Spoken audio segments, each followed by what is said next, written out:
Paolo Roversi aime dire que tous ses pas en avant, toutes ses progressions dans son travail sont nées d'accidents. Accidents de développement de Polaroid, accidents au moment de la prise de vue, c'est vraiment quelque chose qui a construit son travail. Dans cette image, on peut voir que le modèle, Audrey, apparaît 2 fois, elle est dédoublée. On a l'impression effectivement qu'on est dans finalement une décomposition du mouvement, ça peut faire penser aux images du 19e, premières images qui vont annoncer le cinéma par exemple. Il aime que chaque photographie finalement soit une surprise. Déjà chaque Polaroid est unique et différent du précédent, mais en plus avec ces accidents liés au temps de pause, c'est vraiment de l'inattendu et c'est cette poésie-là qui l'intéresse.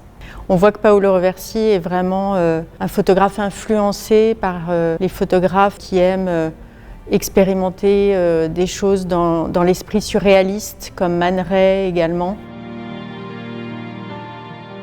En 2008, Polaroid a fermé ses usines et arrêté la production de films Polaroid. Ça a été un drame dans la carrière professionnelle de Paolo Roversi, mais il a stocké des centaines de boîtes de films qu'il a toujours chez lui et qu'il utilise parfois pour certains projets. Il est effectivement très sensible aux imprévus qui arrivent en utilisant une pellicule périmée, l'émulsion qui peut se déchirer, de l'apparition de la chimie au sein de l'image noir et blanc. Dans cette image où on voit une tache rose qui apparaît entre les deux jumelles qui posent face à son objectif.